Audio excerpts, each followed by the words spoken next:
Hey everybody, it's Josh, aka Sorcerer's Hat.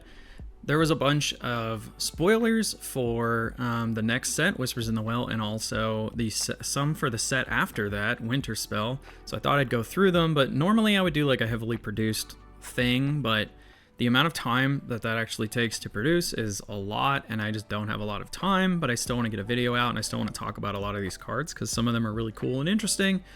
Some of them are not so cool and not so interesting, and I want to talk about both.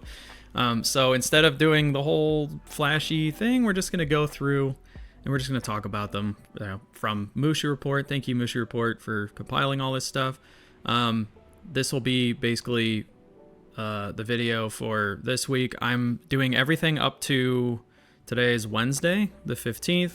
So if there's stuff revealed after Wednesday the 15th and I didn't get to it, then that's why, because it's being recorded earlier in the week. Next week, before I'm in Milwaukee, I will try and do the rest or the stuff that's been spoiled beforehand. And then if any of you are in Milwaukee, let me know. I would love to meet up with all of you, love to see you, play some games. But yeah, let's get into it. I put this one up first because it's honestly one of the more interesting cards from the entire thing, and I wanted to talk about it because it's really cool and has a cool enchanted. So this is Deona, Scourge of the Wyvern class. She is an inkable 6-cost Amethyst character card with 5 strength, 6 willpower.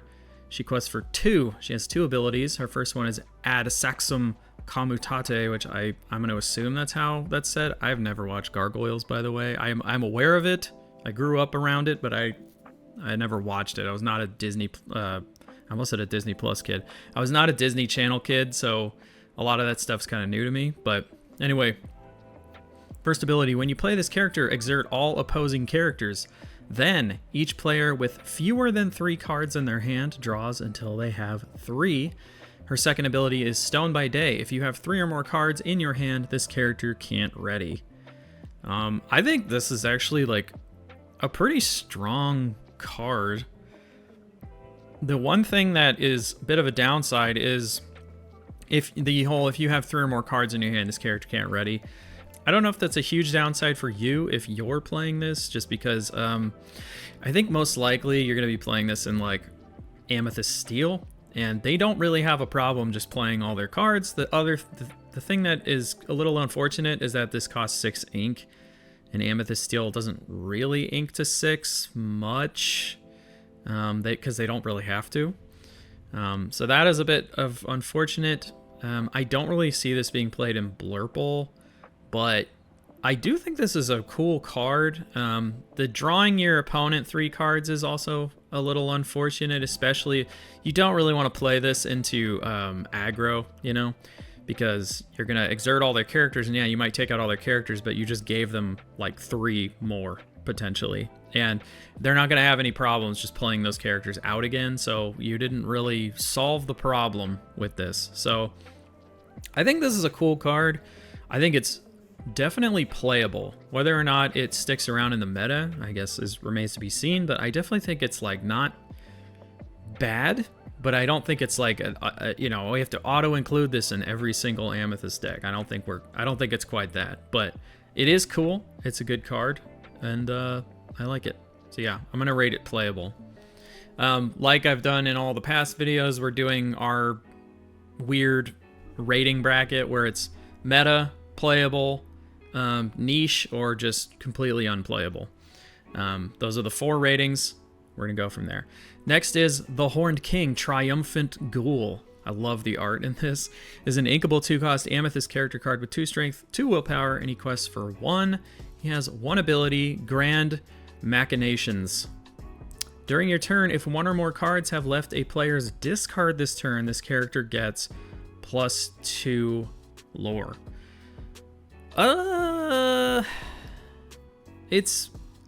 I struggle to see what you're doing with this in the current core constructed meta. I think in certain decks, in like Infinity, there's a world where this is decent, but it's hard. I'm gonna go ahead and say niche because I don't think this card is like terrible. It's certainly not unplayable, but I don't really see what deck you're putting this in our current meta, right? I just don't. Where does this go, right? Unless there's some deck we haven't seen yet in the core constructed. But the thing is, the card pool is so much lower that there's not a ton of stuff like recurring things from the discard pile. So I'm gonna stick with this is very niche, and I don't think it will see a lot of play, but I don't think it's like totally unplayable. I think it's probably just very niche. Okay, next up is actually another really cool one. This is Magara, Secret Keeper. She is an inkable 3-cost Emerald character card with 3 strength, 4 willpower. She quests for 1. She's a Whisper, so she has the new boost mechanic, which says once during your turn you may pay 1 ink, in this case for Magara. The actual boost number varies between different characters. Some boost for 2. I think there might be one that boosts for 3, but mostly it's between 1 and 2. But you pay ink, you put the top card of your deck face down under the character, and then the character gets some kind of benefit. So for Magara, she's a boost 1, and she has 1 ability, I'll Be Fine. It says while there's a card under this character, she gets +1 lore and gains whenever this character is challenged. Each opponent chooses and discards a card. This is pretty cool, especially you can get into some weird play patterns where you boost this and she gets the extra lore and you can quest, and then you can use something like Madam Elephant or Mother Knows Best to bounce this back to your hand, and you get the card that's under it because it works much the same like shifting works, right? If I play a Hades on target a shifted character, both those characters go in the inkwell. Same kind of concept. So if you boost and then that gets bounced back to your hand, you get all those cards. I think this has a lot of potential. I struggle to say it's meta, but I do think it's highly playable. Like probably in the upper tier of playable. Pretty cool, and I bet people will do some interesting shenanigans with this, no doubt.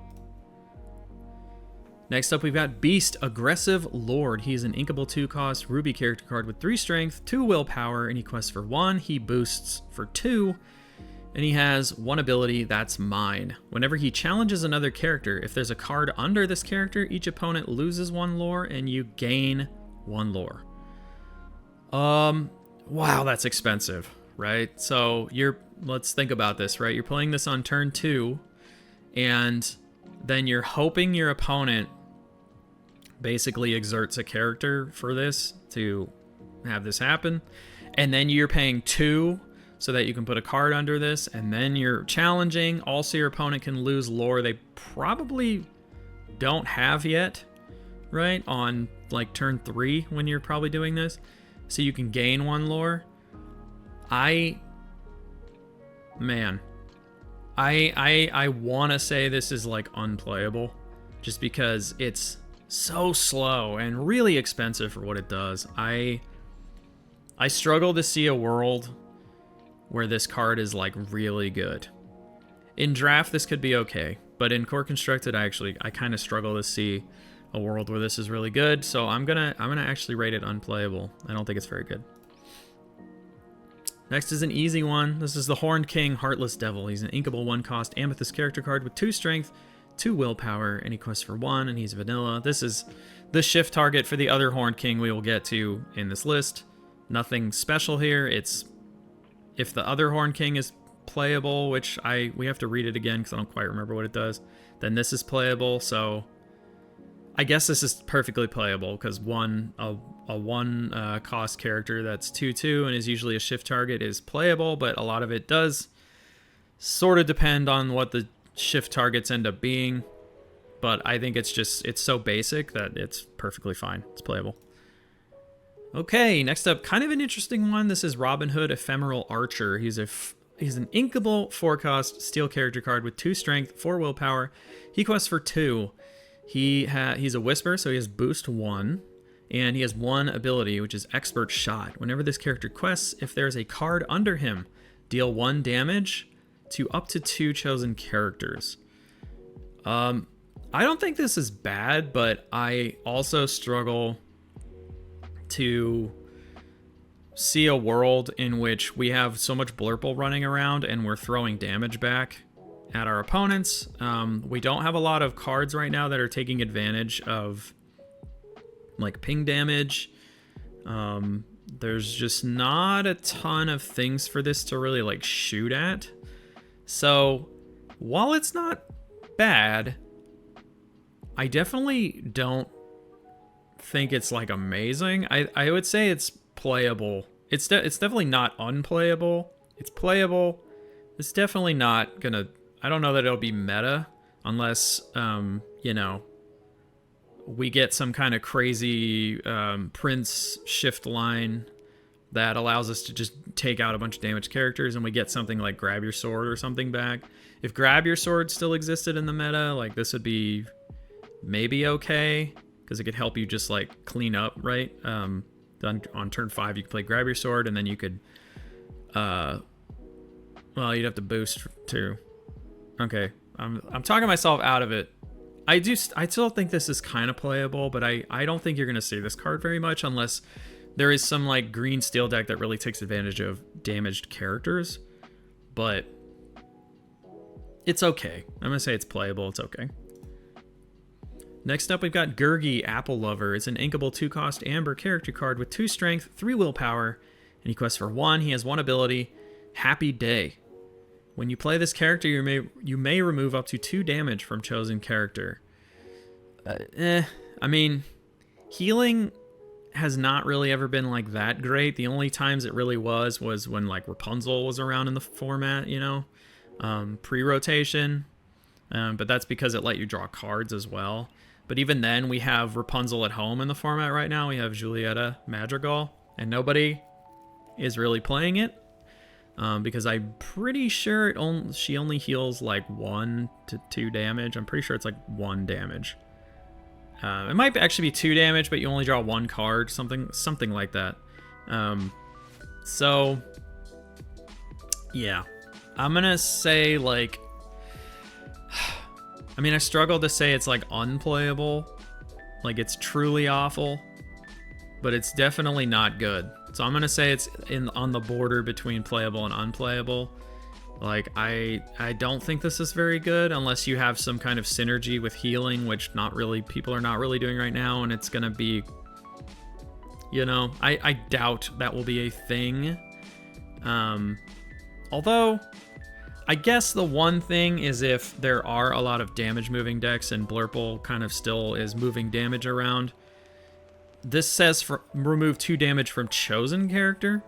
So you could make the argument you could heal like your opponent's character if you're pretty sure they're going to play Belle, right? But man, when is that ever like happening? It's such a niche moment, right? You know what? I'm gonna go there. We're gonna say it's niche. It's not totally awful, but it's not like great either. So I'm gonna say niche for Gurgi. Okay, next up we've got Simba, King in the Making. He's an inkable 7-cost Amber character card with 5 strength, 5 willpower. He quests for 3. He also boosts for 3.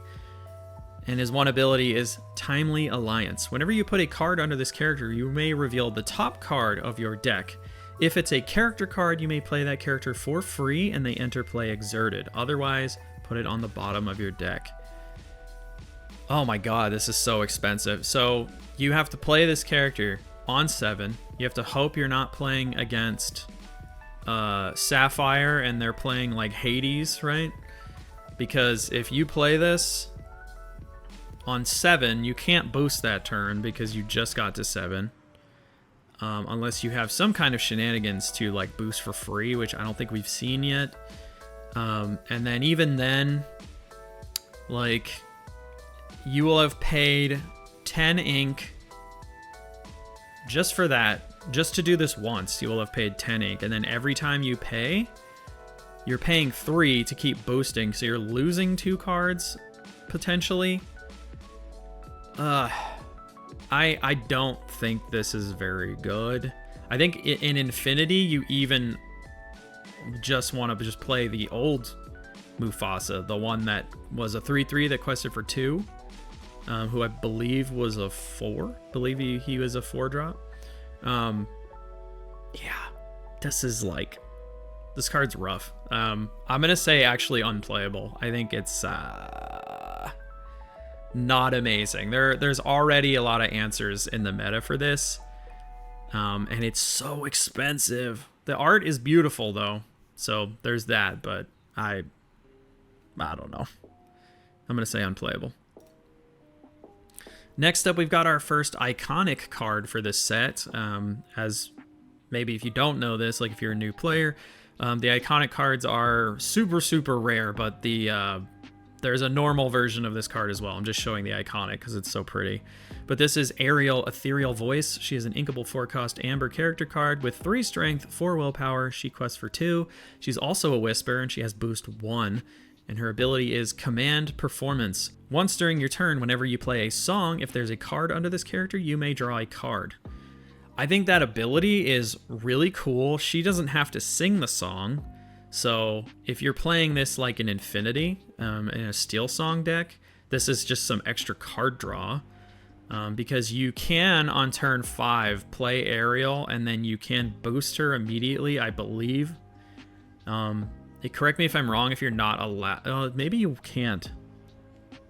We'll have to check. Maybe she has to sit there for a turn, but the idea being you keep her on board, she boosts, and then you can have a different character sing a song, and her ability still would trigger because there's a card underneath her. So then you get to draw a card. So it kind of turns like every single song in your deck into like Let the Storm Rage On. But if you actually played Let the Storm Rage On, yeah, this is Infinity, by the way, then you draw 2 cards, which is kind of nice. And she quests for 2. The body is not like terrible, but for a 4-drop, maybe it's not as good. But I think this card's perfectly playable. We don't have a lot of damage songs anymore, so I think in Core Constructed it might be a little rough, but maybe there's a world in which this sees some play in some new Core Constructed deck that we haven't seen before.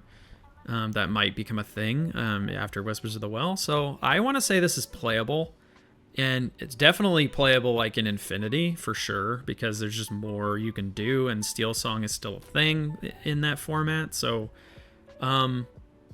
yeah, I'd say it's playable. It's perfectly playable in both of those formats. Okay, next up, it's Taran. I don't remember. I haven't watched Black Cauldron in a few years.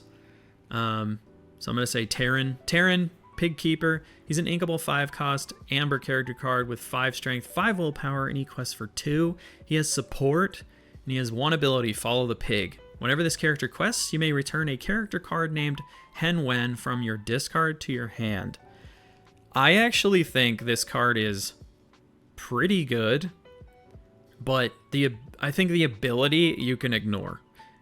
This card is much better when you sort of just ignore the ability, because unless we get a really, really good Hen Wen card, which I know we got 1 revealed, and I don't think it's like that amazing, so you're probably not going to pair it with this.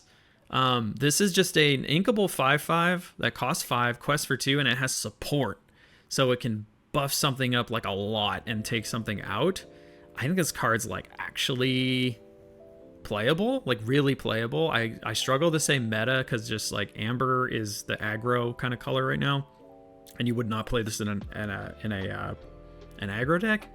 But yeah, I think this is perfectly playable in draft. This is gonna be a monster.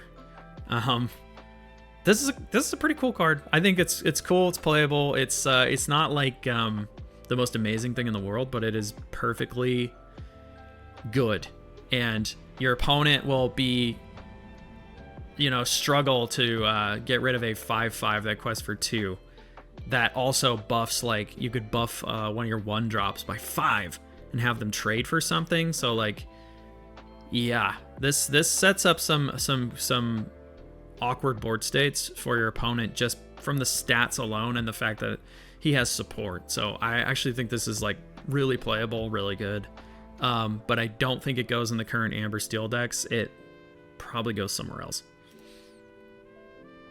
Next up is Broadway, Sturdy and Strong. He's an inkable 5-cost Steel character card with 4 strength and 6 willpower. He quests for 2. He has Bodyguard, and he also has Stone by Day, which I believe all the the gargoyles from Gargoyle, because there are some non-gargoyle characters from Gargoyle, if that sentence makes any sense, in the game. But I think all of the actual gargoyle characters that have the gargoyle tag have this Stone by Day thing, which is very flavorful and kind of limits them to certain decks, but that's fine. But yeah, if you have 3 or more cards in your hand, this character can't ready. So once again, this is kind of a purple steel card, or excuse me, an amethyst steel card. I gotta try and say the actual names of the inks. It's not bad. Like, it's a bodyguard, it's 4/6. That's not like the worst stats in the world. It quests for 2. So yeah, it's not bad. Perfectly playable. It's not the best. Is it the best bodyguard for the deck? I mean, that's contextual, I guess. It does dodge something like, man, what is it called? World's Greatest Criminal Mind, because this only has 4 strength, so that's kind of nice. It also is possibly better stats than Pluto, which I know a lot of people have been dropping, although the 5 strength is like one of those great breakpoints with Pluto, but the 6 strength on this makes it a little more awkward to get rid of. So yeah, I'm gonna say playable. I think this card's actually pretty decent. Whether it sees play anywhere, I don't know. But it's good. It's playable. Next up, we have Goliath, Guardian of Castle Wyvern. He's an inkable 4-cost ruby character card with 5 strength, 5 willpower. He quests for 1, and he has 2 abilities, one of which is Stone by Day, because he's a gargoyle. And the second one is Be Careful, all of you. Whenever one of your gargoyle characters challenges another character, gain 1 lore.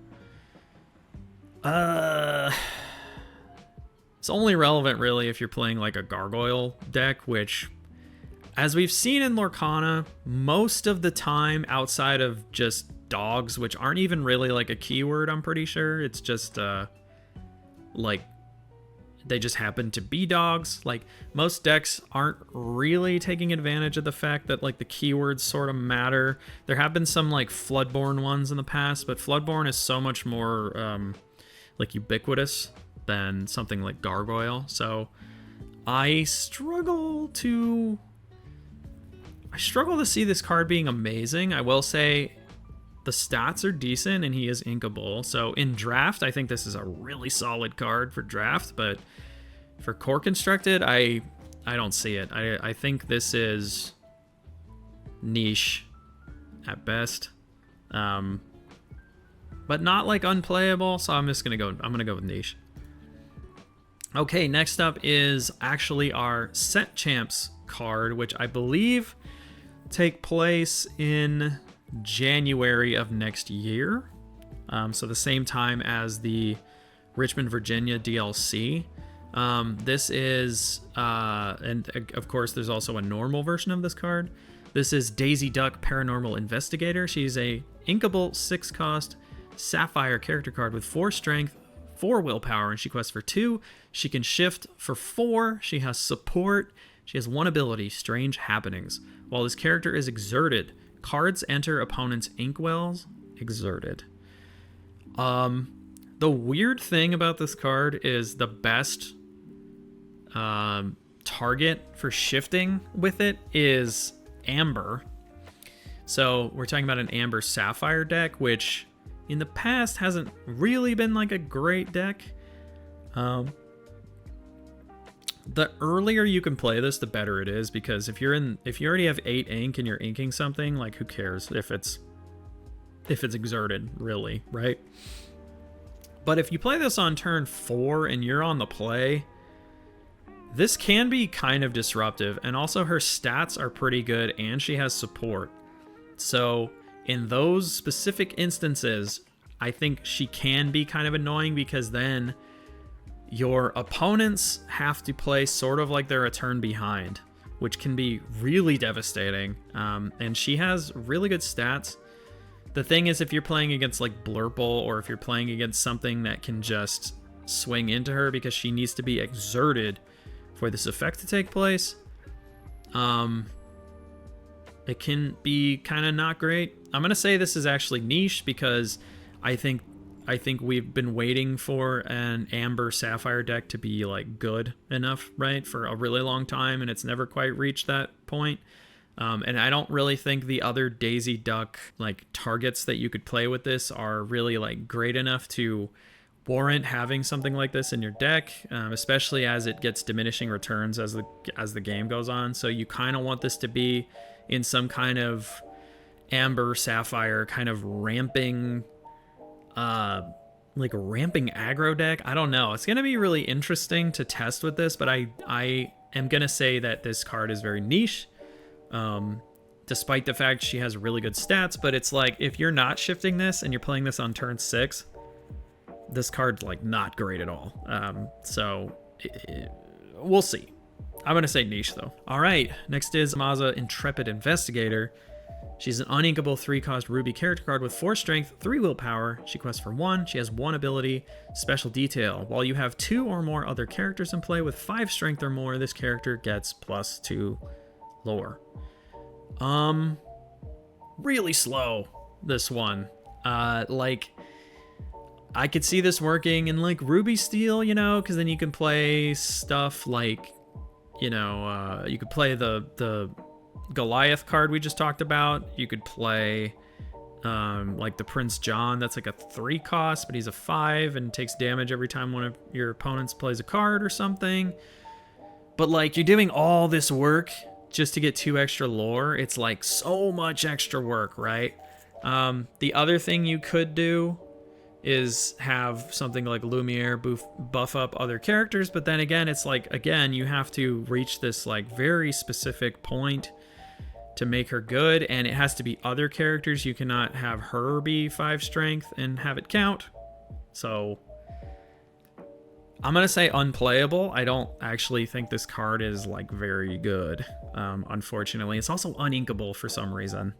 So you have to take up really important slots in your deck for this. No, I'm gonna say unplayable. Next up, we've got Next Stop Olympus. This is an inkable 2-cost Ruby action card that says if you have a character with 5 strength or more in play, you pay 2 less to play this action, which is essentially free. But you know, this could interact with stuff that makes your actions cost more. Like if your opponent has a character, for instance, that says like your opponent's actions cost 1 more to play or something, then that would affect this. But like if you're playing this with like Maui Shark, this is essentially free. It says ready chosen character, they can't quest for the rest of the turn. The next time they challenge another character this turn, gain 1 lore. So like the dream play with this is you have a Maui Shark out and you have a target that you can attack, right? You would do something like Sing Pirate's Life. You'd get 3 lore, your opponent loses 2 lore, then you play this action, get another lore, so that's 4 lore, right? Ready the shark, then you attack with the shark, get this back, and then get a lore, and you can just chain this over and over again until you kind of wipe their board. If they exert into it, it can be potentially really strong. The problem is that what I'm describing is like a little hard to pull off, right? So it's not like suddenly the game's broken by something like this, but I do think this is pretty strong. I'm gonna say playable in the right deck. I do think Ruby though really needs like a board wipe to become relevant again, but I do think this kind of helps in some very specific circumstances, but I don't think this like fixes Ruby necessarily. I'm gonna say playable with the hope that Ruby is getting like a bunch of other really good cards next set.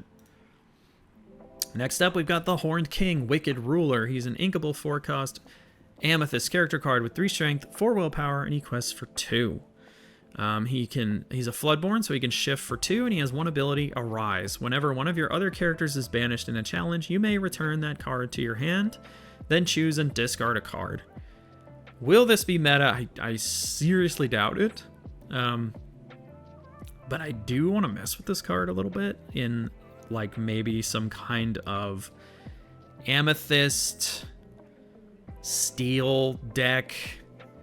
where you're just like recurring, like you're damaging characters and you're recurring them because you're banishing them. And the nice thing is that it doesn't matter if it's your turn or your opponent's turn, you're getting them to come back to your hand, but you do have to discard a card to do it. So there is some kind of like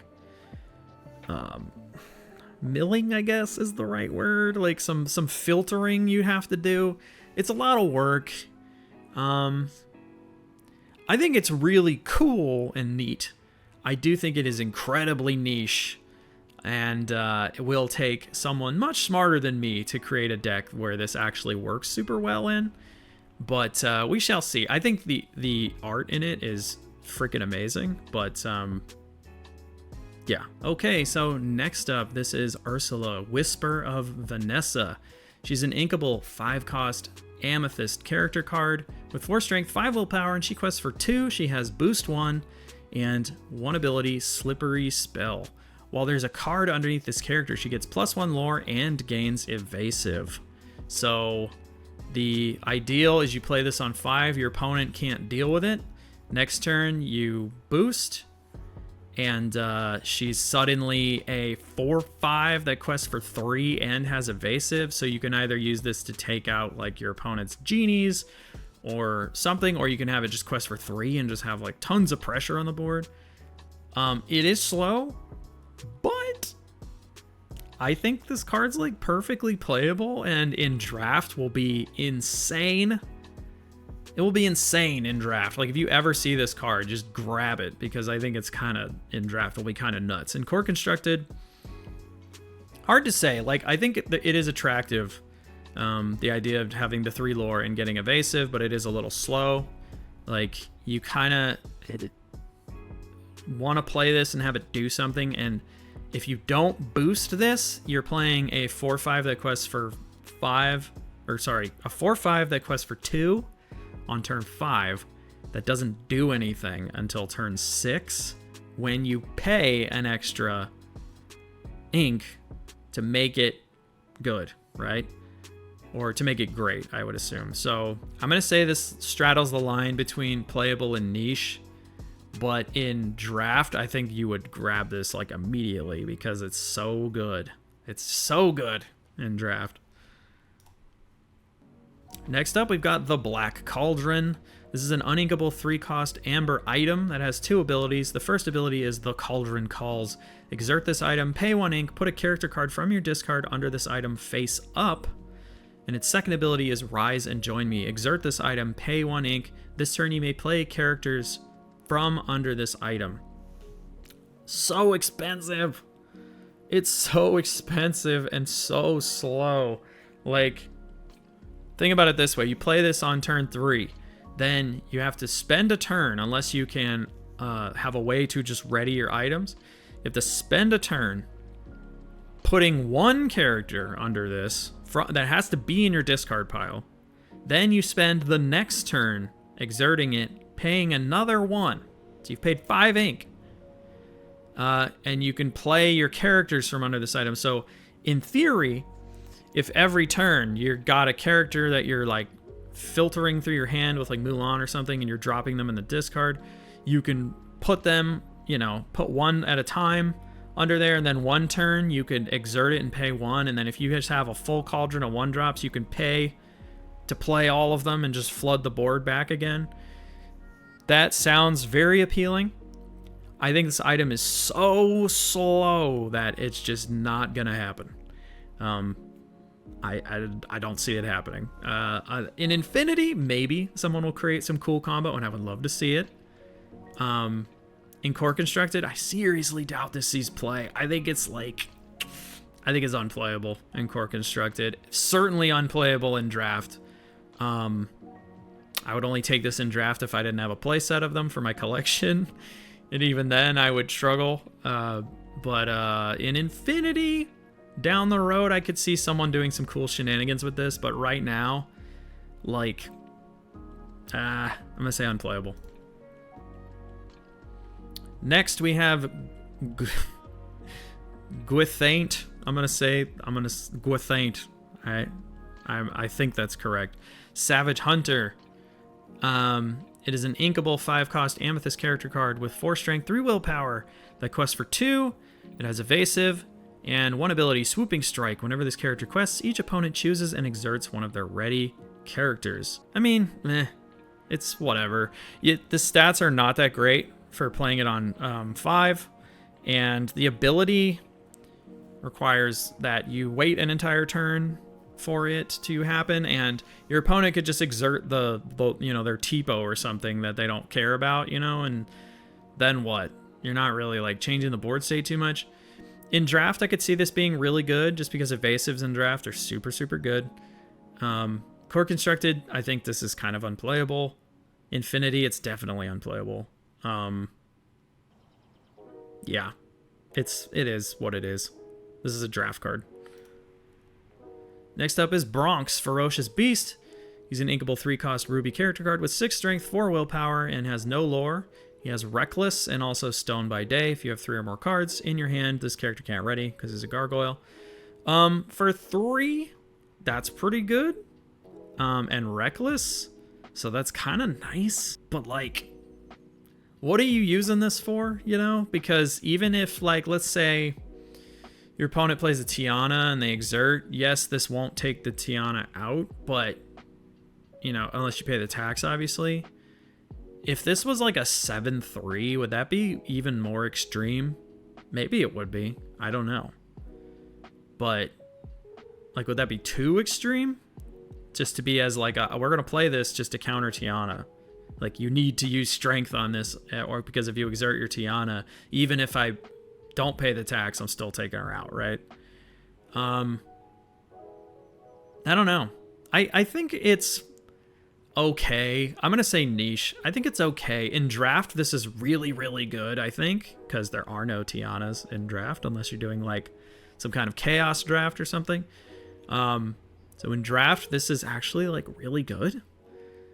But in core constructed, I think unless you're doing some stuff with, like, the Ruby Tinkerbell where you exert the characters to get lore, which this could actually be a really good fit for a deck like that, or you're trying to do something. Yeah, I'm going to say this is halfway between niche and playable.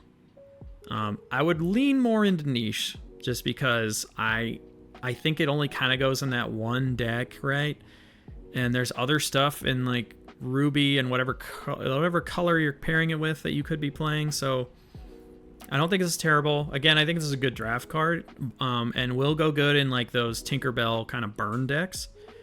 It'll be really awesome there, actually. But other than that, yeah. So I'm gonna go niche. In draft, though, very playable. Next up, actually, let's go to this one. This is the second iconic for Whispers in the Well. This is Hades looking for a deal.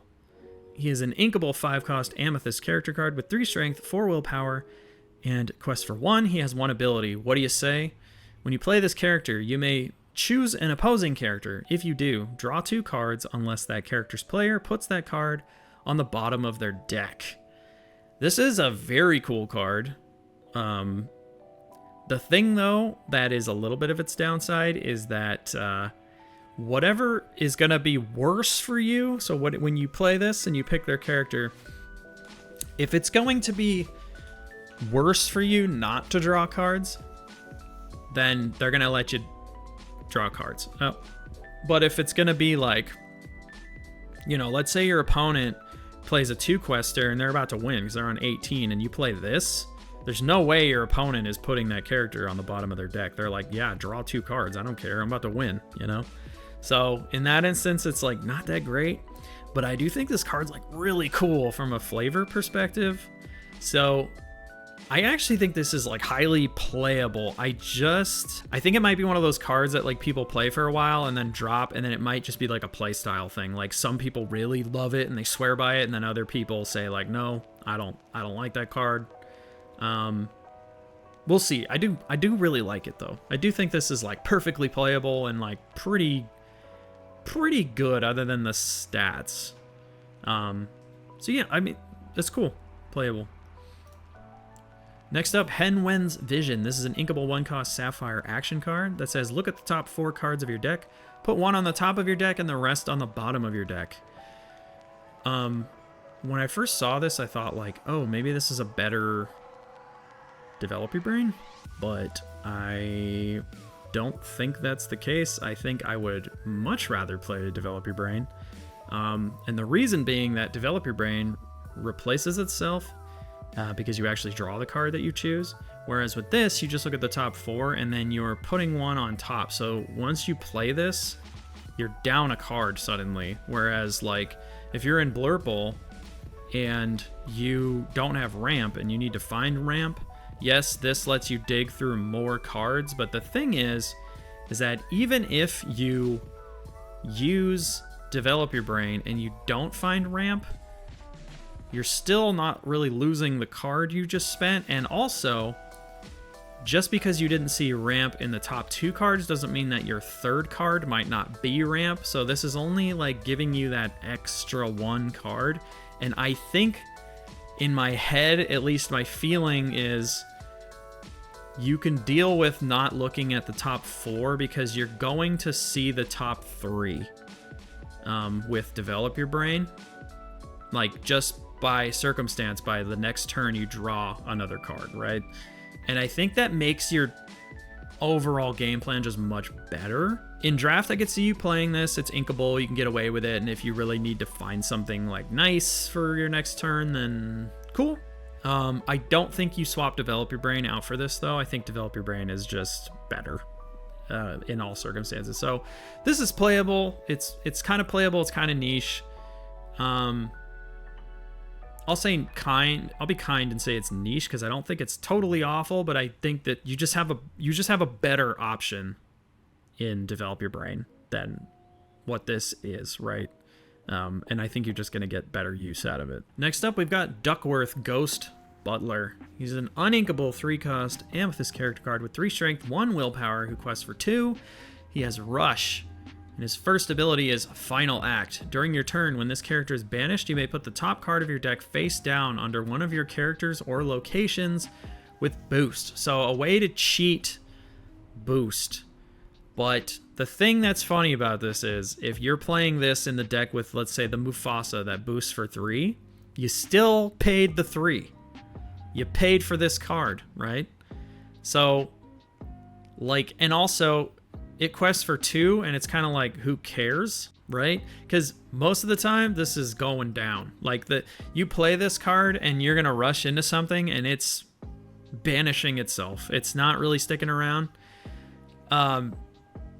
It's very odd. I think this card's really odd. Why it's uninkable, I really don't know.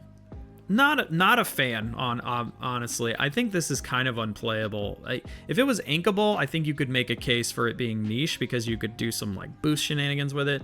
But the fact of the matter is, it's just like there are so many better cards you could be playing on turn 3 than this. So yeah, I'm not a big fan of this.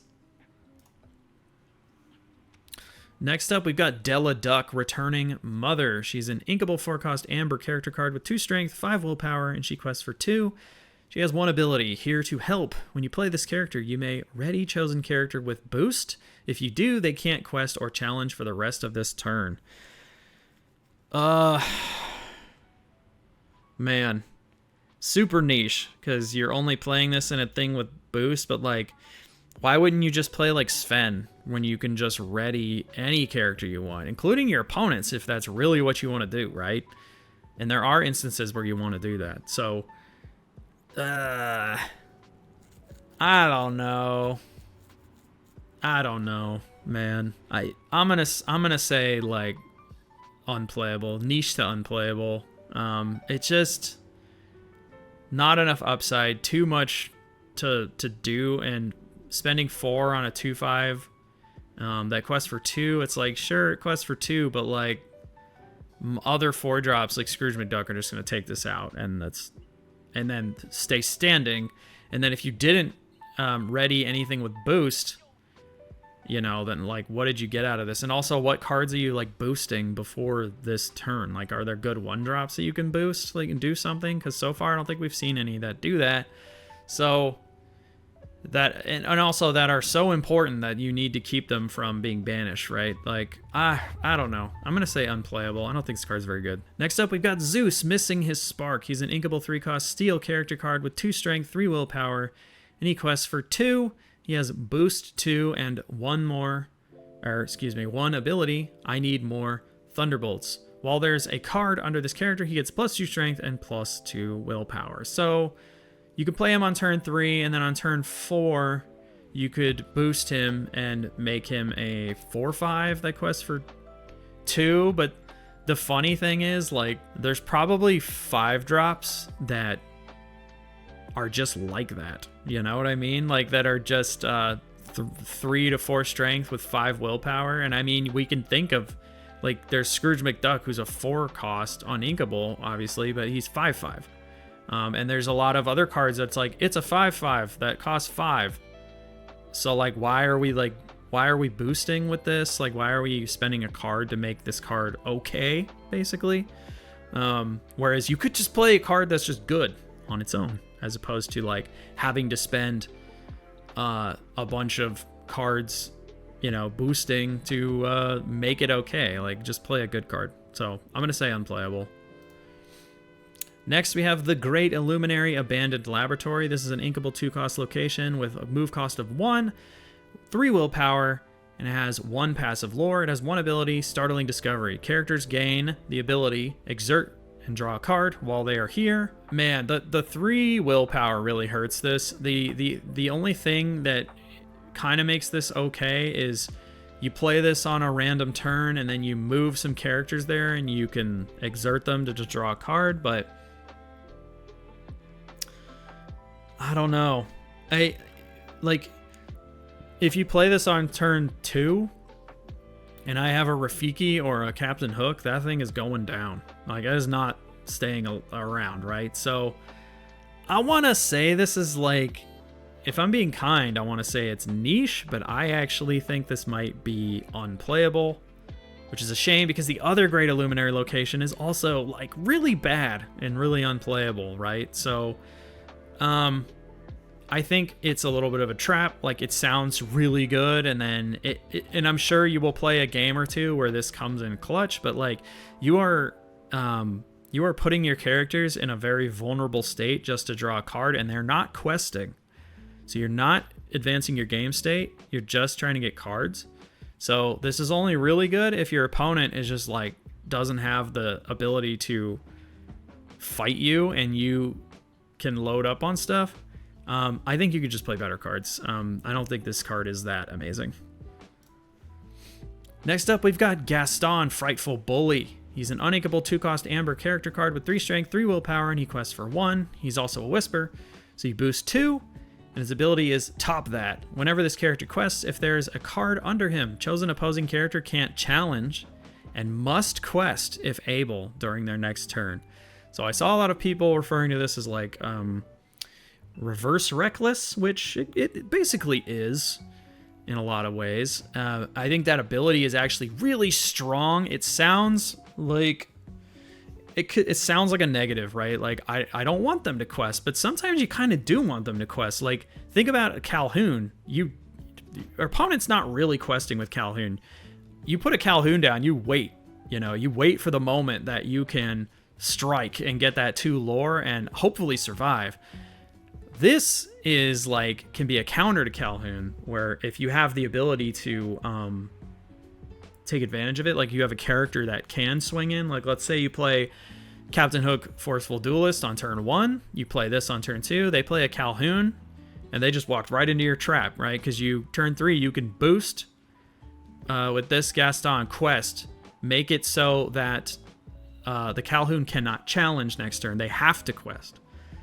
Then they quest because they have to, and then on your turn 4, your turn 4, the Calhoun's just sitting there, and you can either trade your Captain Hook into it and get, like, a favorable trade. I don't think you'd want to trade this into it, but you could trade up a little bit, and that's, like, a really simple example. I think there are some really good, like, big brain examples of this where you can keep really important characters. Like, you could keep a Maui Shark from challenging. They have to quest with it, right? And of course they can sing their way out of it because this says if able. So they can sing their way out of it, but yeah, I think this effect is super strong. I think Gaston is like playable and could be like a meta card next set in a very specific deck. I if Amber Steel mid-range comes back and becomes a thing, I think this is a great card for that.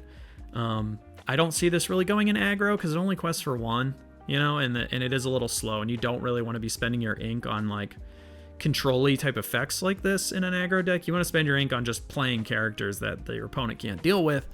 So yeah, I think this card could be meta, but it is definitely very playable. It's very good. Next up, we have Elsa Exploring the Unknown. This is an inkable 3-cost Amethyst character card with 1 strength, 3 willpower. She quests for 1. She has 1 ability, Closer Look. When you play this character, you may draw a card. This is like the most perfectly playable card in existence. I don't think this is like meta. I don't know what decks you'd really put this in, especially because like the most comparable thing, or the thing that is most comparable to this, is the Maleficent from set 1. If any of you were back around then, we had that 3-cost Maleficent that was a 2/2, and you played her, and she drew a card. But then we also had Friends on the Other Side, which was a 3-cost song. So on turn 4, you used Maleficent to sing Friends on the Other Side, and suddenly you were up like 3 cards, or you were like net positive like 1 card or something like that. I forget the math, but you were at least replacing all of the cards you used, right, for this endeavor. So like it was really good to keep gas in the tank and just keep you going. This doesn't have really anything like that where it's going to sing it. It's just kind of playing and getting a card, which is it's perfectly fine. I think in draft this card's perfectly fine. In Core Constructed, it is fine. It's fine. I don't think Blurple really plays this unless they just really want more shift targets for Elsa. But even then, like, I think Fifth Spirit is a much better shift target because it comes like right after, right after you play, or the turn right after you play it. So yeah, it's playable. It's good. It's fine. The art's great. It's good. Next up, we've got Scar, Eerily Prepared. He's an uninkable 5-cost Sapphire character card with 6 strength, 5 willpower. He quests for 2, and he has boost 2. And his 1 ability is Survival of the Fittest. Whenever you put a card under this character, chosen opposing character gets -5 strength this turn. So this is expensive, not only from just an ink cost, but also from a deck building cost. Because, man, you're gonna pay 5 for this, and then you're gonna like. You're gonna spend 2 and like lose a card potentially, and it's kind of rough. I don't know. I want to say it's unplayable, but I also could see a world where this is niche. It's just the uninkability kind of kills it. Like it makes it so hard to justify putting it in your deck. When there are a lot of, like really important staple uninkables that kind of need to be there. So I'm going to be generous. And say this is niche, but I think maybe deep down this is like sort of unplayable, so maybe we'll teeter the line there. Next up, we've got and actually this is a card from Whispers in the Well. This is a card from Winterspell, not from Whispers in the Well. So you will not be playing this in a few weeks, but they wanted to show off some of the cards. And this card is interesting because it is the first card we've ever seen that has some kind of a little bit of addressing to the play draw issue. So this is very comparable to the Cinderella that was played in Amber. That was a 1/3, and she had Singer 3. Or excuse me, she was a 1/2 and had Singer 3. So this is Angel, Siren Singer. She's an inkable 2-cost Amber character card with 2 strength, 2 willpower. She quests for 1. She has Singer 3 and 1 ability, Underdog. If this is your first turn and you're not the first player, you pay 1 less to play this character. So if you're going first, you're on the play, this card costs 2. If you're on the draw and it is your very first turn, this card costs 1.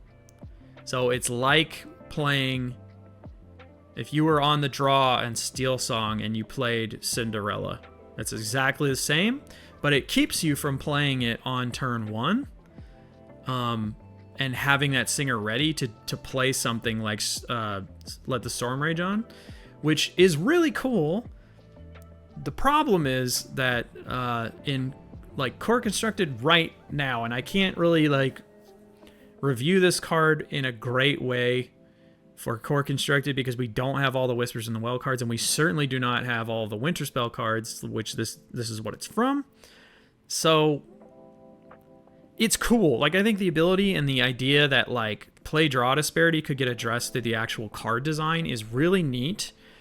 This will never replace Cinderella in Infinity unless they just ban her outright, which I don't think Ravensburger really wants to start throwing around bans right now in Infinity, especially because like there's not really a meta for Infinity right now. Everybody's kind of just playing it and like having a good time with whatever they're playing, right? So I don't think we need that. But then you have to think about core constructed. It's like, what are you really singing with this? Like, there's not a lot. There's not a ton that's super amazing other than, you know, Strength of a Raging Fire. This can sing Strength of a Raging Fire, you know, but you kind of gotta play it right to you know what I mean? So I think it's pretty good. I think this is like niche to playable. More niche, but my opinion on this card could change if there are really good songs to sing with it. That is my caveat. Next up is another Winter Spell card. This is Stitch, Carefree Snowboarder. He's an inkable 5-cost Amber character card with 4 strength, 5 willpower. He quests for 2. It says whenever this character quests, if you have two or more other characters in play, you may draw a card. So this is like cheaper Stitch Carefree Surfer. Stats are okay. Questing, yeah, it's okay. Whenever this character quests, if you have 2 or more other characters in play, you may draw a card. With Amber, you probably have 2 or more other characters in play. It's a shame that this isn't on play, but I get why, right? I think if that was the case, this card would be busted. Especially in an aggro context, right? Because turn 5, you're just like, yeah, I've got like 8 characters. I just play this and I get 2 more cards. Yeah, I like this card. I think this card's playable. And like the ability's perfectly fine. The stats are perfectly fine. I think it's a good card. It's playable. Next up, yet another Winter Spell card. Once we get through all the Winter Spell stuff, there is like some more Whispers in the Well stuff, which is like, it's hard for me to review the Winter Spell stuff right now because it's like in such a late context, right? Like I don't know what else is in there, and I don't really know what else is in Whispers in the Well, so I have to kind of review these as I would see them being played like right now. So this is Darkwing Duck, Dashing Gadgeteer. He's an uninkable 4-cost Sapphire character card with 3 strength, 5 willpower, and he quests for 1. His one ability, Modern Marvel. Whenever this character quests, you may put an item card from your discard on the bottom of your deck. If you do, you may play an item with cost 5 or less from your discard for free. Did you get that? So complicated. You quest, you put an item card that's already in your discard, so you needed a way to get it in there. And then you have to put that on the bottom of your deck. And if you do that, you can take a completely different item from your discard that you also had to get in there somehow that costs 5 or less, and you can play it for free. This is really difficult. I think this is kind of unplayable. There's gotta be there's gotta be a reason this is a super rare, right? Like there's gotta be some reason. But I struggle to think that, because then there's tons of legendaries that we don't play at all.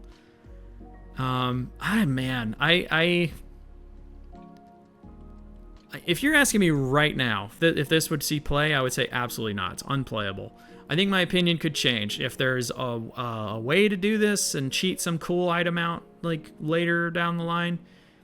By all means, that could be great. But right now, man, this is very unplayable. Next up, yet another winter spell card. This is Launchpad, Trusty Sidekick. He's an uninkable 2-cost steel character card with 2 strength, 3 willpower. Request for 1. He has 1 ability. What did you need? Exert this character, draw a card, then choose and discard a card unless you have a character named Darkwing Duck in play. This is bad. This is a bad card because you could just play Mulan. Like, just play Mulan, the 1-drop Mulan that lets you draw and discard a card, and then I hear you say, well, what about the Darkwing Duck thing? And it's like, is there a 1-cost Darkwing Duck? Or a 3-cost Darkwing Duck? Because if not, what am I doing with this? You know, like, not much, and it's uninkable. Am I gonna not play Calhoun to play this instead? Absolutely not. So, yeah, that's unplayable. That's bad. Next up is one that I need to show the whole Mushu report page for because it is in French, I believe. But this one is called Trust in Me. It is an uninkable 6-cost Emerald action card that reads, choose 1. Each opposing character gets -1 lore until the start of your next turn, or each opponent discards 2 cards. I am corrected. This is also a song. So it's like Hypnotize, but on steroids, sort of. The -1 lore thing is a little interesting. Each opposing character gets -1 lore. That is not irrelevant, especially against aggro. If you shift something on turn 4 or something that can sing this, and suddenly your opponent doesn't want to quest because they don't get anything, it suddenly gives you an extra turn to like recover. Or you can just use this to discard the cards they have because they have nothing. This is decent. I think this is actually playable. What deck this goes in, I have no idea. Like, I could see this going in some kind of Emerald Sapphire like discard deck or something. The -1 lore thing is really interesting. I don't think we've really seen that before. This is kind of cool. I think this card's kind of cool and pretty playable, actually. Yeah. Next up, we've got Nibs, Lost Boy. He is an inkable 4-cost Amethyst, I almost said Amber, Amethyst character card with 3 strength, 3 willpower, and he quests for 2. His 1 ability, Look Who's Back. When this character is banished in a challenge, return this card to your hand. This is a draft card, through and through. This is a draft card. In draft, this card will be the most annoying card that has ever existed. And in Core Constructed, it probably won't see play at all. So, you know. I'm going to say it is... I'm going to say it's niche. Just because it's pretty playable and it's pretty good in draft. But other than that, I don't think you really ever play this card. Next up, this is Search for Clues. This is an inkable 4-cost Amber action that reads, the player or players with the most cards in their hands choose and discard 2 cards. If you have a detective character in play, gain 1 lore. Why does this cost 4? Like, that's nuts. Why does this cost 4? I mean, it's inkable, cool. Like, you could argue this is like, remember who you are, right? That was a 4-cost where you discarded 2, except that was you just made them discard 2.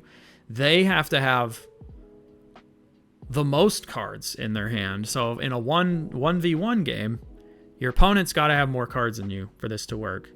Which if you have 3 and they have 3 and you play this, suddenly they do, right? So you can make them discard 2. And that's like not bad. And then if you have a detective in play, then you do get the 1 lore, which is kind of nice. It's a little extra benefit. But like, what if they have like 1 card and you have a bunch of this? Then I guess it's inkable and it's fine. I'm gonna say this is very niche. It's not horrible, but like if you're going to play an Infinity, man, just play Remember Who You Are. You don't need to play this, right? Because I'm pretty sure Remember Who You Are is also inkable. So you could just play that. I would do that instead.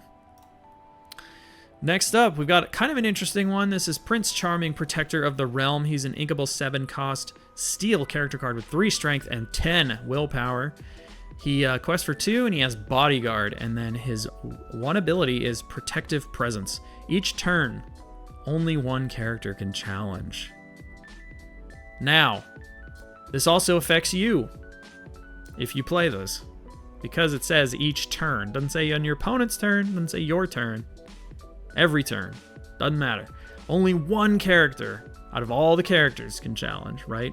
So if you're an aggro and you play this as like your top line, then cool. But the thing is, who on earth is inking to 7 in aggro? Nobody. That's who. Nobody's doing it. So what are you playing this in, right? You're going to play this in a deck where you can probably cheat this out. Like you can revive it or Circle of Life it into existence. But if you're against Sapphire and they have Hades and you play this on 7, boy howdy, that Hades is coming down to ruin your day and just take Prince Charming right out. If you're playing against Ruby and they've gotten to 9 ink, that dragon's going to come out and just ruin this thing's day. This is one of those cards that you're going to lose to like once and you're going to think maybe there's something to it. But the reality is that I think this card is very niche, close to unplayable, just because of all of the removal we have. And even think about it like in Infinity. In Infinity, you can just play like Medusa, and suddenly it's gone. No more Prince Charming. You can play Let It Go. You can play Hades. You can play the Dragon. You can play Dragon Fire. So many answers. Yeah, it's this seems cool and real good, but like there are a lot of really productive answers already in the meta right now that answer this perfectly fine. That is, again, if you're playing the right colors. I understand. Like if you're on Purple Steel and they play this, that could kind of be that might be rough unless you can flood and do like Strength of Raging Fire for 10, right? Could be kind of rough. I think this is unplayable. I have a feeling this is unplayable. In draft, I think if you play this, you kind of just win the game.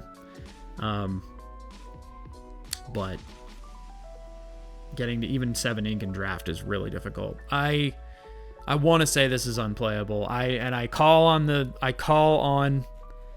Lorcana community to prove me wrong, but like this thing is one into the unknown away from completely ruining your whole game plan and your whole day. So I want to say it's unplayable, unfortunately, even though it's pretty cool, but it's unplayable. Next up, we've got Bellwether Master Manipulator. She's an inkable 4-cost emerald character card with 3 strength, 3 willpower, and she quests for 2. She has one ability, Vendetta. When this character is challenged and banished, put 1 damage counter on each opposing character. Kind of cool. Really puts your pressure on your opponent because she quests for 2 and her stats are not irrelevant. 3v3 is not terrible. She's inkable. So you either have to use like Into the Unknown or you have to use like moving damage with Bell onto this so that you don't take damage. Now, the effect of taking 1 damage for everything is not that big a deal. The problem is there are cards in the meta like that that very expensive Prince Charming. I believe it's Prince Charming. It's one of the princes. It's the Sleeping Beauty prince, and I can never remember his name. That can just like wipe a whole board if it's damaged, right? I don't think this is like irrelevant. I think this is perfectly playable. The stats are good. She's inkable. She quests for 2. She kind of makes your opponent play around her. Yeah, it's not terrible. I actually kind of like it. I'm going to say it's playable. I think she's a lot better if you combo this with the right things, but I think a really good player will play around this really well, but you will catch a lot of like more casual players or people that just don't know how to use the tools in their deck to play around this. You'll probably catch them off guard with this. So I think, yeah, it's pretty good. It's playable. It's a good draft card too. Okay, next up. This is actually a really cool card. I actually really like this card. This is Cinderella Dream Come True. This is an inkable. By the way, this is 100% getting an enchanted, right? Like it has to. It has to. Like, look at it. This is an uninkable 4-cost Sapphire character card with 2 strength, 3 willpower, and she quests for 1. Just 1 ability, whatever you wish for. At the end of your turn, if you played a princess character this turn, you may put a card from your hand into your inkwell face down to draw a card. Bro. This card is crazy. So, this is the thing. She is a princess. So, just playing her, you get to do this. At the end of your turn, you get to put any card. Like, doesn't matter if it's inkable or not. Doesn't say you can ink again. It says you put a card from your hand into your inkwell face down. But not only that, but wait, there's more. It goes further than this. Please. You get to you get to replace the card that you put down. This card's nuts, dude. Like, this card's actually crazy and honestly makes blue even stronger, because one of the things about blue, and I've played a lot of blue, okay? I played Blurple set 1. I played red-blue for like 3 sets in a row, and I'm currently on... and then I also played Blue Steel a couple times in set 6, and I am currently a Blurple person again. Like, blue has this thing where when you hit turn 4, your ramping kind of ends for a second. And I know that you don't ramp on turn 1, right? But the idea that you're like skipping turns stops, right? So you're a turn ahead as long as you keep the cadence up. This means that you can like once again leap ahead. So turn 1, you play something or you just ink. Turn 2, you play Tipo or Sail. Ideally with this, you're going to play Sail because you need cards, and Tipo and this combined are kind of like going to wipe your hand out a little bit. I haven't really thought too much about that thought experiment yet, but like in my head, that's what's happening, right? So you're playing this on turn 3, you're playing this turn ahead of time, and at the end of your turn, you're ramping again. So now it's your turn 4, and you can ink and play a 6-drop on turn 4. So you are 2 turns ahead now. Or you can just ink and start doing other stuff and have ink left over, which is also perfectly fine. But this is a meta card, like 100%. I think this card's insane, actually. I think this card is kind of insane. Yeah. I'm a big fan of it. The art's beautiful. It's a legendary, which hurts because the thing is, this is like one of those legendaries where you're like, I'm justified. I know why this is a legendary because it's so strong, right? This is a card I want to get. I want to open packs and I want to find it, or I want to buy the singles for it, right? Card's nuts, dude. I think this card is crazy. This is a meta card for sure. If I'm wrong, you can tell me I'm wrong, because sometimes I'm wrong. You know, I feel like I'm right 95% of the time. But this card, I think is a meta card. Like, totally. This card's crazy. All right, we've got a less exciting card. This is Hen Wen, Prophetic Pig. She's an inkable 2-cost Sapphire character card with 1 strength, 4 willpower. She quests for 1. She has 1 ability, Future Sight. Whenever this character quests, look at the top card of your deck. Put it on either the top or bottom of your deck. Excuse me. I don't like this card. You're not replacing it. It's only a 1/4, so it's not very threatening. You're just putting a card on the top or bottom of your deck. Not that exciting. Yeah. I think this is the only place I could see this working is in some kind of like Blurple prediction deck where you're playing like Bruno Madrigal, and you're guessing the top card of your deck. But even then, like, there's other ways to do that you don't have to play this card. You can play a better 2-drop. So I'm gonna say unplayable. Let's just do it. Next, we've got Baloo, Carefree Bear. He's an inkable 5-cost Emerald character card with 4 strength, 5 willpower, and he quests for 2. He can shift for 3, and he has 1 ability, which says when you play this character, choose 1. Each player draws a card, or each player chooses and discards a card. Pretty cool. I don't remember, like, I don't think there are any Baloos. I don't think there's a Baloo, like, that's less than 2, for instance, that's been revealed. I could be wrong. I could check Dreamborn, but maybe there's one in this set. This is okay. I want to say this is niche. Just because I feel like if you're shifting, you kind of want something really dramatic to happen, right? Like, shifting this on 3, I guess, is like decent, right? You get a 4/5 that quests for 2, and you can potentially draw a card or make your opponent discard a card. Or each player, so you have to discard a card too. Ooh, that's not as good on turn 3. You're probably not going to do that on turn 3. So you're probably going to draw a card, and do you really want to, like, not every matchup you want to give your opponent a card, right? That early. I'm going to say niche. It's okay.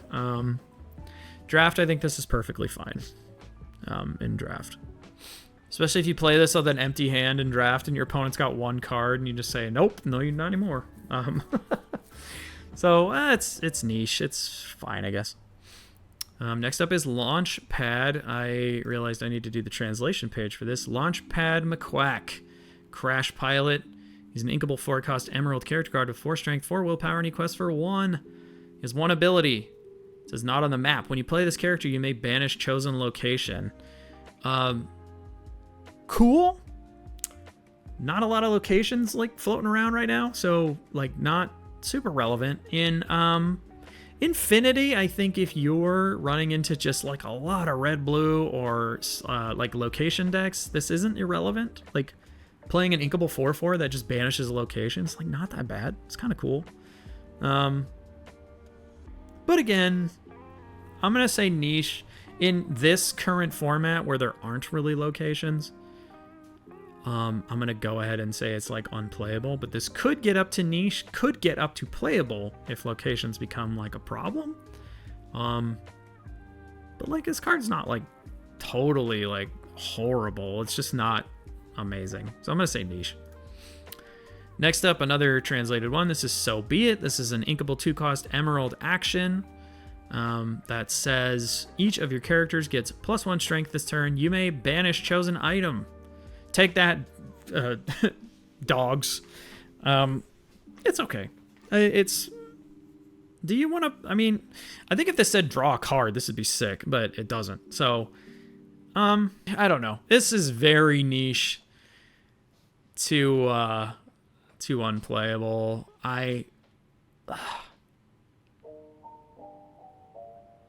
I'll be nice and say it's niche just because I feel like items could become a thing again in the future.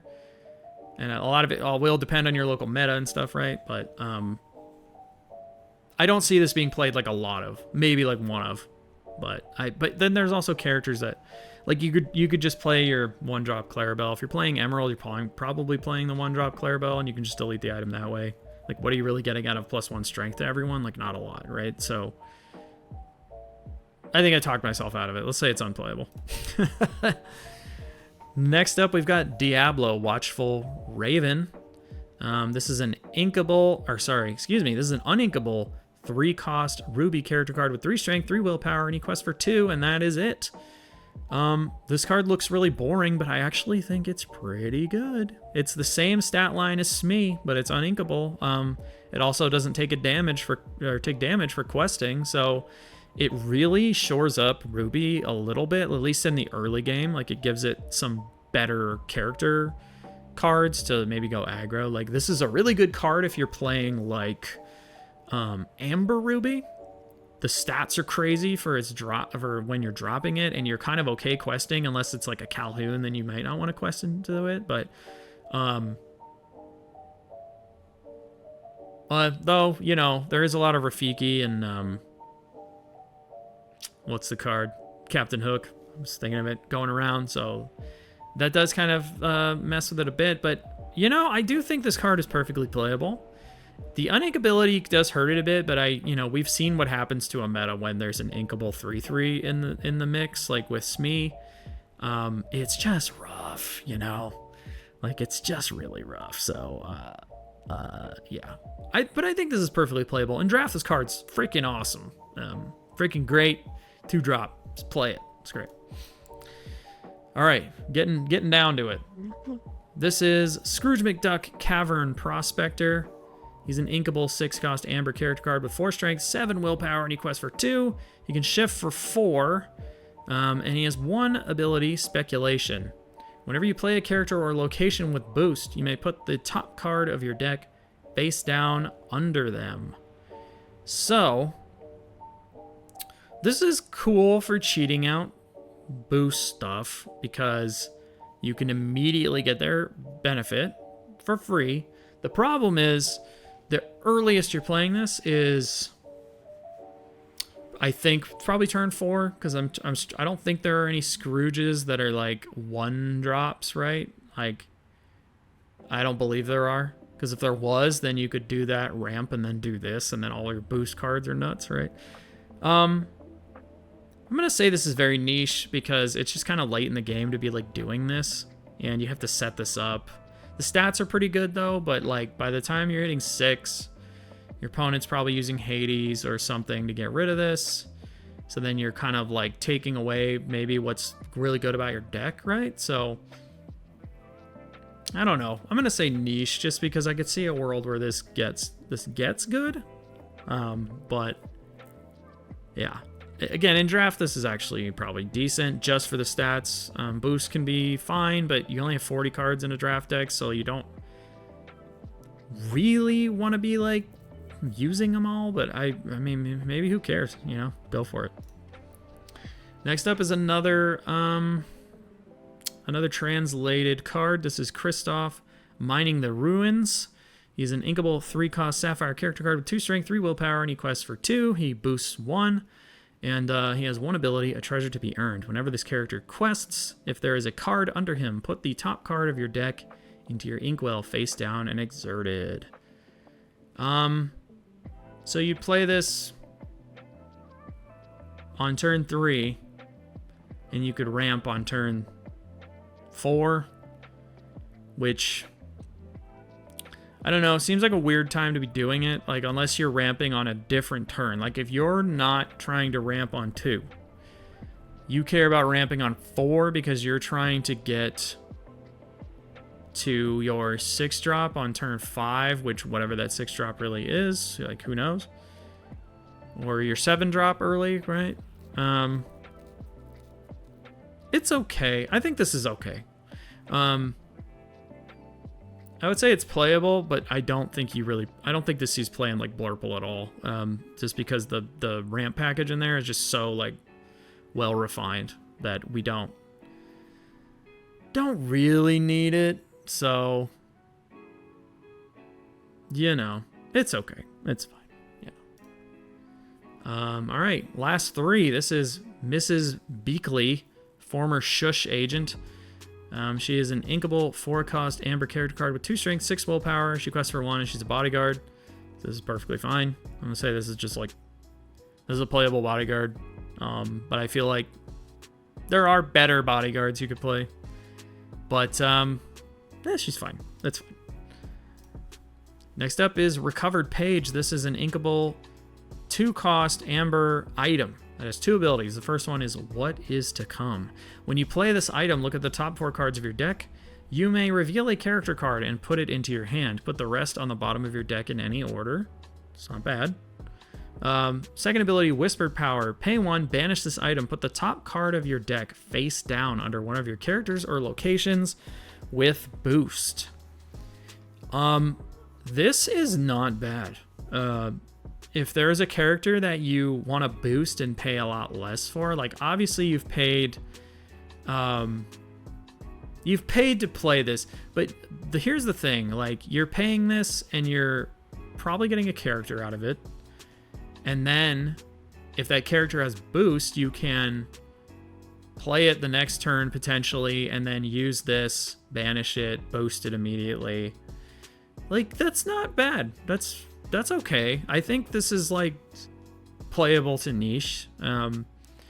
Depends on how well boost really is in the meta, and I don't think that most of the cards with boost on them will really be meta. I think they'll just kind of be, like, pretty good, but we'll see. So I'm gonna say niche. Okay, our last card. This is Jasmine, Soothing Princess. She's an inkable 4-cost Sapphire character card with 2 strength, 5 willpower, and she quests for 2. She can boost for 2, and she has 1 ability, Uplifting Aura. Whenever this character quests, if there's a card under her, remove up to 3 damage from each of your characters. Now, that's a lot of healing. Here's the thing, though. Like, what do you... Like, you're not going to play this in Blurple because you don't really want to heal that damage. You want to use, like, Bell to throw it back. You know? So, like, again, like, what are you really doing with this? Like, I think this has potential. I'm going to say niche, but I don't see this getting played in, like, core constructed. I think this maybe goes in some really strange, like, niche healing deck or something that, you know, could crop up in, like, Infinity or something, but, yeah, I want to say niche. But, yeah, that's it for the cards that were revealed, at least up to Wednesday of this week. If you don't mind this format, I'm okay doing this again. It's a lot easier for me to just speak about these cards off the cuff than it is to spend hours and hours writing scripts about them and editing it. Not that I'm gonna stop doing, like, my really nice, you know, editing job for videos and stuff. It's just for these, I find that only a certain portion of my audience really watches them, and the amount of work that goes into them does not really, like, compute with the amount of just, like, effort that goes into it, right? So I'm trying to keep doing these, but do them in a way where I can actually do it without just, like, really having a bad time. Because I really like talking about cards. I love evaluating cards. I feel like it's, like, one of my stronger skill sets as a Lorcana player is, like, evaluating cards, whether they're good or bad. But, you know, that's just me. I could have got all these completely wrong, but I feel like I probably didn't. But yeah, if you enjoyed this, please remember to like and subscribe, all that good stuff. And bye. Love you guys.